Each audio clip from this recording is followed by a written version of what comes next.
Okay, so the next topic in your book is how to classify short-term debt that we expect to refinance.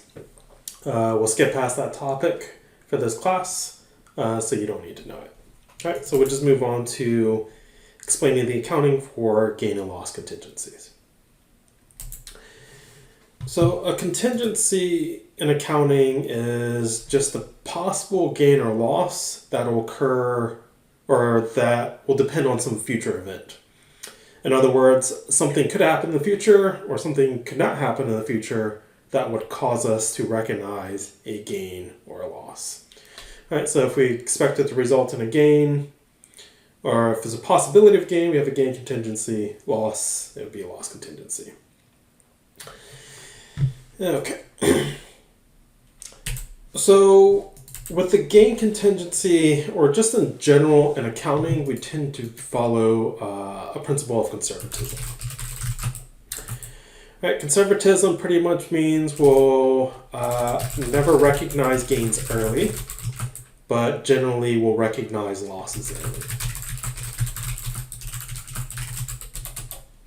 Right, and the whole point of this idea of conservatism is that if you put yourself into the shoes of a manager, you have incentives to report the best performance possible because you're evaluated based on your performance.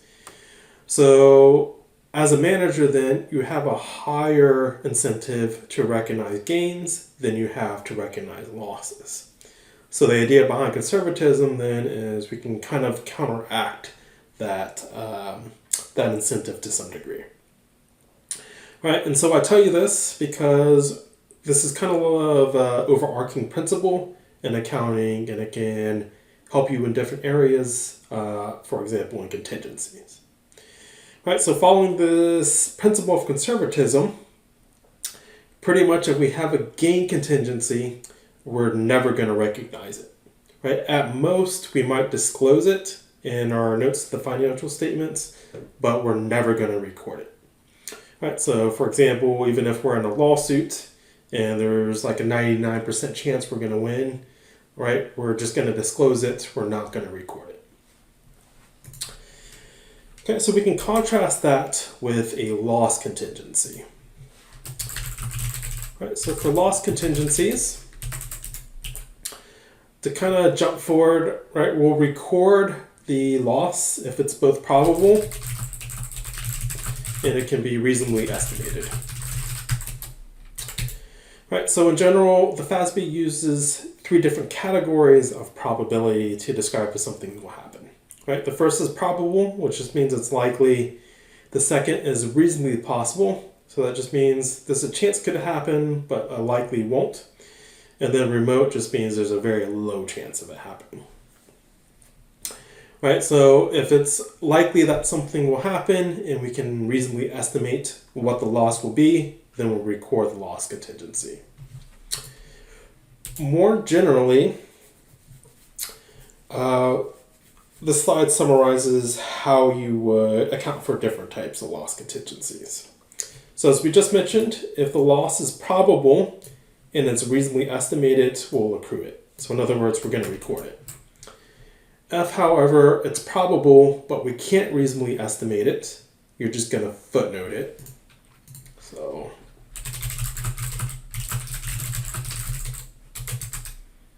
right, that means we're going to footnote it. If it's reasonably possible, right, it doesn't matter whether we can estimate it or not, we're just going to footnote it.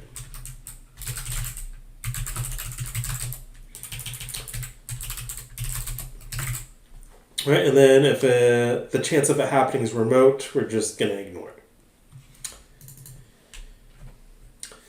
This next slide just captures for common loss contingencies. We'll cover each one of these on the upcoming slides. Okay, so the first is litigation. So when we're considering contingent losses related to litigations, claims, and assessments, we consider several factors, including the ones on this slide. Right, so first, when did the claim, litigation, or assessment occur? Right? For us to report the contingent liability on the financial statements, whatever event that is causing the lawsuit, the claim, or whatever, it has to happen on or before the date of the financial statement. Right? So in other words, for example, if we become aware that someone is going to sue us after the financial statement date, but before we actually issue the financial statements, we're actually under no obligation to report that. The second and third factors are ones we've already talked about. Again, for us to report a contingency, it needs to be probable and it needs to be reasonably estimable. However, if we generally think about something like a lawsuit, there's so many factors that determine whether we're going to win or lose that generally we can't reasonably estimate a loss. Moreover, if we're kind of sitting in a lawsuit and we say in our financial statements that we're probably going to lose, well, then it becomes a self-fulfilling prophecy. So in other words, if whoever is suing us sees our financial statements and they see that we're saying that we're essentially going to lose, well, they can use us against that in court, and then we're essentially going to lose because of that. Okay, so practically, in a practical sense, a lot of the times we won't actually accrue these loss contingencies, but in principle, we're supposed to accrue it any time that's reasonably estimable and it's probable. Okay, so let's just go through an example of a lawsuit contingency. All right, so let's say Scorsese is involved in a lawsuit at December 31st, 2017. We'll prepare the December 31st entry, assuming it's probable we'll be liable for $900,000. And then we'll prepare the entry, assuming it's not probable. Okay, so if it's probable we'll lose the $900,000, right, we're going to accrue liability and we'll recognize the loss right away. So to record that $900,000 loss, right, you can debit something like lawsuit loss. As long as it's descriptive of the loss, you can use whatever account you want to, right? As long as it's a loss. So we debit lawsuit loss, and then we're going to recognize the liability since we haven't yet paid it. So we'll credit lawsuit liability for the other $900,000. Now, in the case that it's probable that we won't be liable, since it's not probable, that means we don't need to record it. So at most, we may footnote it, or we may just outright ignore it. Okay, and that will be acceptable under GAAP. The next loss contingency we'll cover is guarantees and warranties. So a guarantee or warranty, as I'm sure you're aware, is just a promise from the seller to fix any defects in the delivery or performance of a product. Generally, warranties come in one of two types. Insurance type. An insurance type just means that the warrant, or just refers to the warranty that comes with the product. So in other words, for example, if you buy a car, generally come with a 36,000 mile, 3-year warranty with it, which is included in the purchase price of the car. A service type warranty is more of a warranty that you paid for. So for example, when you buy that car, generally the car dealership will also offer you an extended warranty that you can pay extra for. Right? So it might extend your warranty to, say, 100,000 miles, 7 years, whichever comes first. Right? So that would be more of a service type warranty where you're actually paying for future fixes and so on. All right, so we'll cover assurance type warranties first, and then from there we'll cover service type warranties. Okay, so again, assurance type warranty just means when we buy the product, it should be of a certain quality, and if it doesn't meet that quality, then the company who sold it to us will fix it or replace it. Right, so generally when a company has this type of warranty, they can estimate the amount of warranty costs that they will incur in the future. Right, generally when they estimate it, they can then record those warranty costs whenever they sold the goods. Okay, so for an assurance type warranty,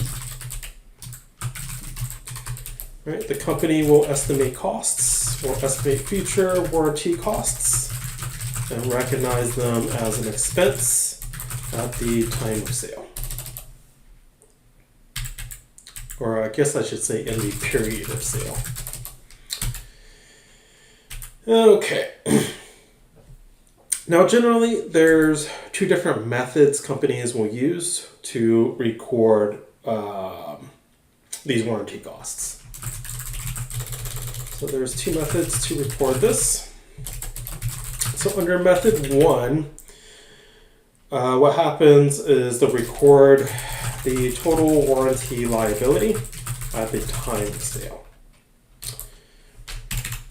Right, and then the second method to contrast with that is that what happens is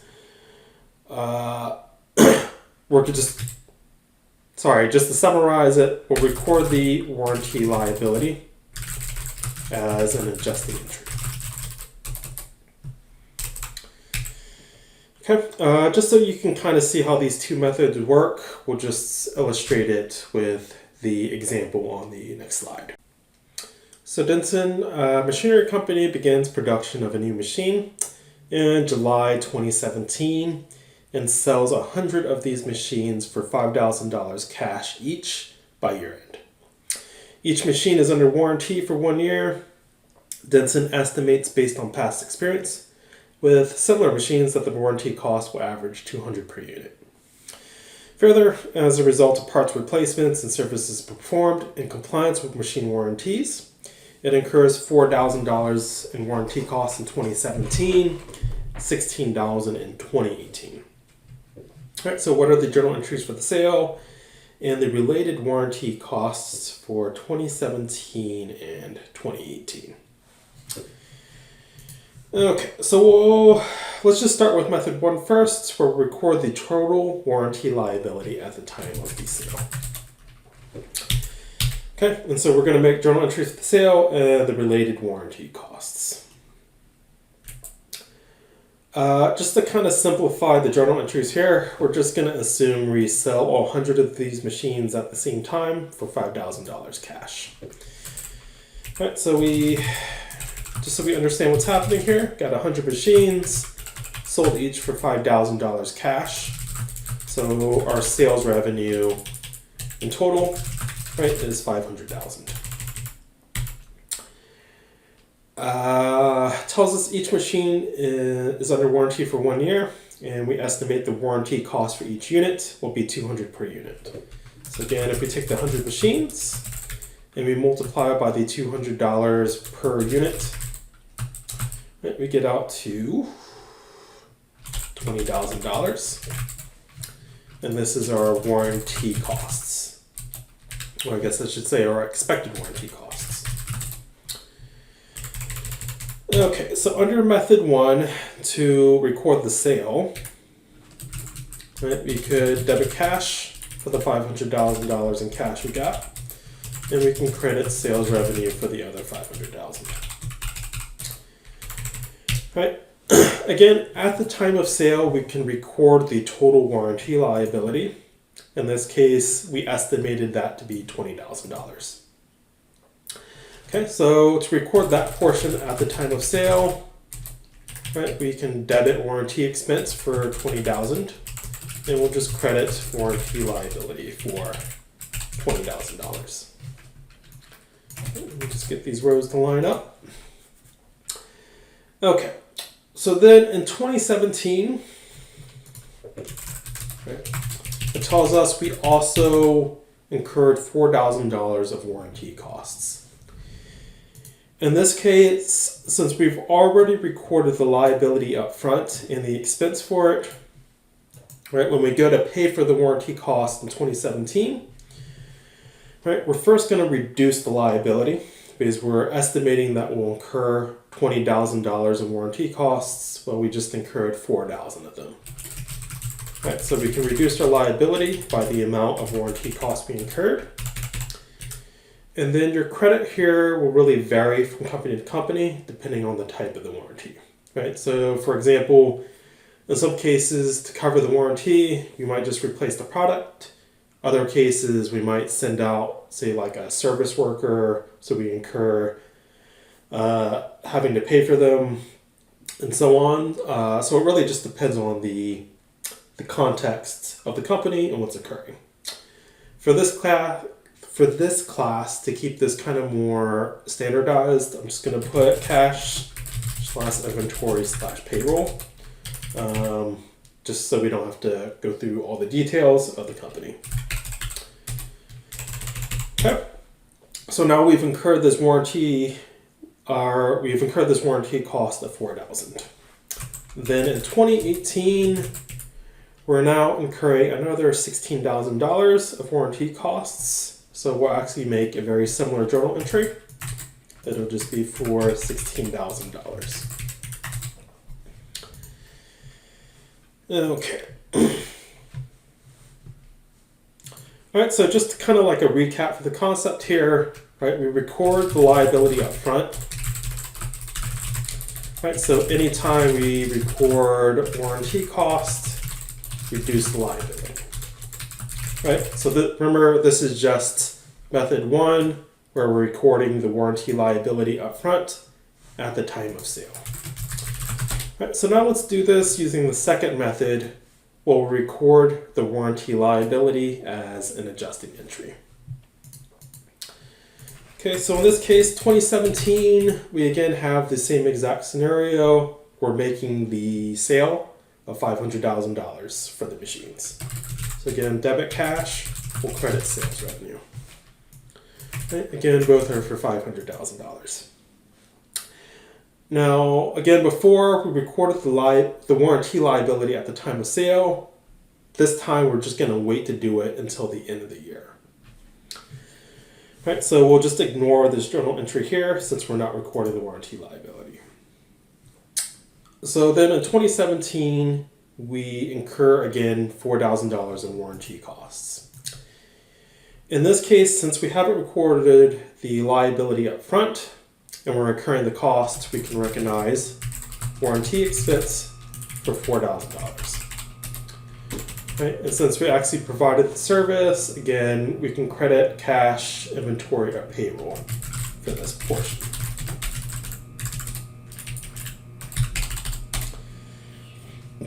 Okay. And now, since it hits the end of 2017, right, we want to record the warranty liability as an adjusting entry. To record the adjusting entry,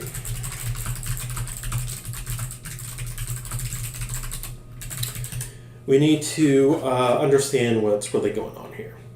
So again, we estimated that the total warranty cost would be $200 per unit. So again, 100 units times 200 per unit gets us to $20,000.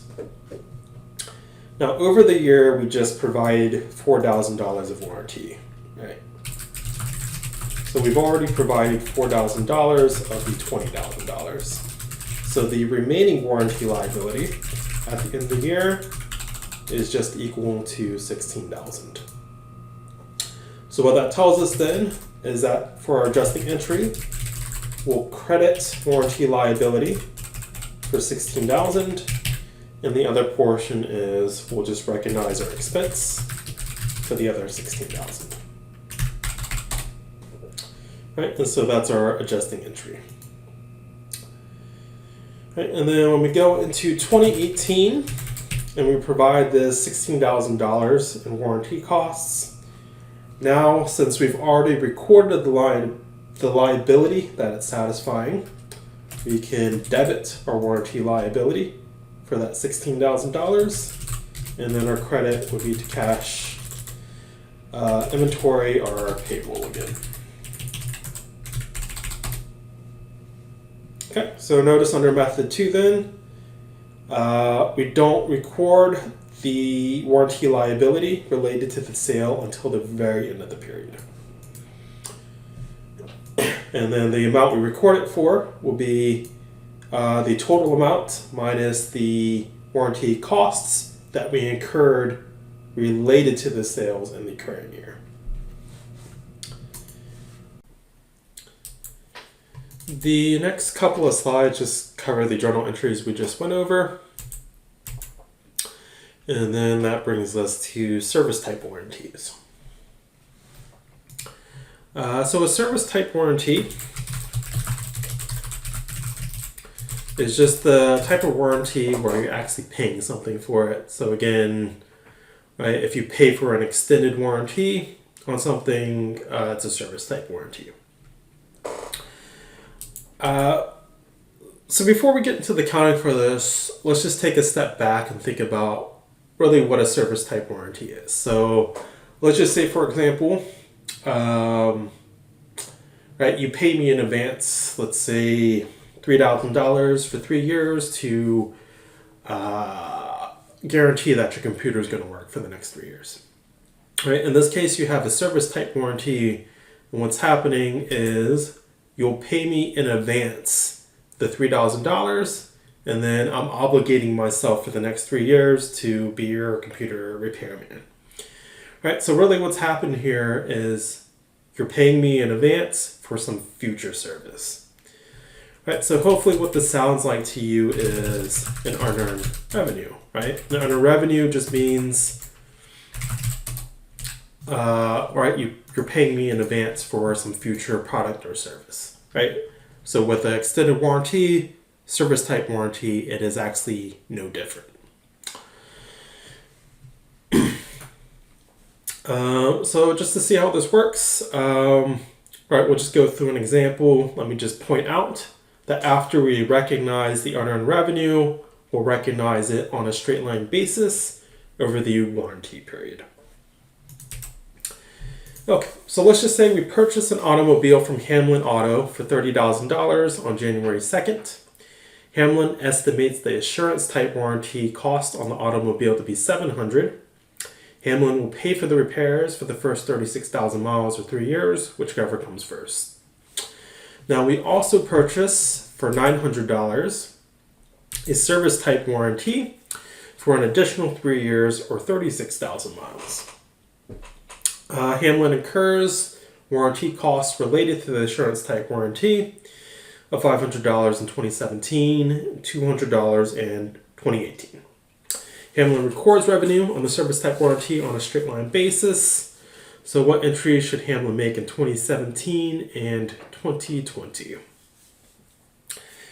Okay, so in this example, right, we have two warranties. I'm just going to split the SAO, the assurance type warranty, and the service type warranty into 3 different journal entries to make this easier to see what's going on. Okay, so January 2nd, right, first we have the sale. So Hamlin sold us an automobile for $30,000 cash. So from Hamlin's perspective, they'll debit cash for credit sales revenue for that sale for $30,000. Okay. Second, we have the assurance type warranty on the automobile for $700. So on the next slide for your journal entry, I've done method 1 for assurance type warranties above, where we're recording the warranty expense and liability at the time of the sale. So I'll just do the same thing in this case. All right, so I'll debit warranty expense, your credit warranty liability for the assurance type warranty for $700. Right, and then the third part of this, we also purchased for $900 a service type warranty for additional 3 years or 36,000 miles. All right, so from Hamlin's perspective, this is just unearned warranty revenue. So as we're saying, service type warranties are just unearned revenues. Sorry, this should be a credit. And our debit here should actually be to cash, since we paid cash for it. Right, so as we know, unearned revenues are liabilities, so to recognize it, make it a credit. Right, and so now we've actually made the journal entry as of January 2nd. All right, so later on in 2017, it tells us we've so I guess let's say at the end of 2017, sorry. Right, we've incurred warranty costs related to the insurance type warranty of $500 in 2017. It doesn't tell us when we incur those costs, so I'm just going to make the journal entry at the end of 2017. So in this case, we'll reduce our warranty liability by the amount of warranty costs we incurred, because again, we already previously recorded the liability for our total warranty costs. Right, and our credit here, we could credit cash, inventory, or payroll for the other $500. The other part of this journal entry is we sold the service type warranty at the beginning of the year. So it's now hit the end of the first year. We've now earned 1 year of unearned warranty revenue. Right, so to reflect the service type warranty revenue that's now been earned, right, we've already previously recognized unearned warranty revenue, so we'll now make a debit to unearned service or unearned warranty revenue, and then the unearned revenue has now been earned, so we can just credit warranty revenue. Now for the amount, it's $900 for 3 years. Right, so we can just take the $900, we can divide it over the 3 years. So each year that passes, right, we've now earned $300 per year of revenue. So we'll make a debit and we'll make a credit here at the end of the first year for $300. So we covered the entries we'll make in 2017. Question also asks us to make the entry in 2020. So in 2020, what will happen is we'll recognize the last year of revenue from our service type warranty.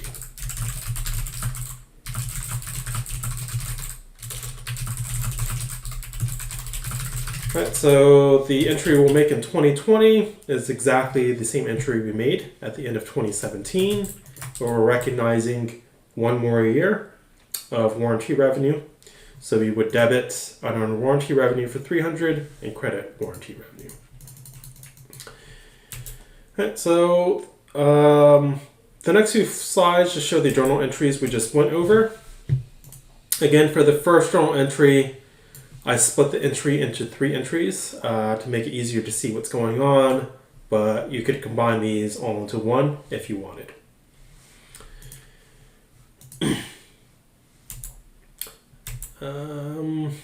So that brings us to consideration payable.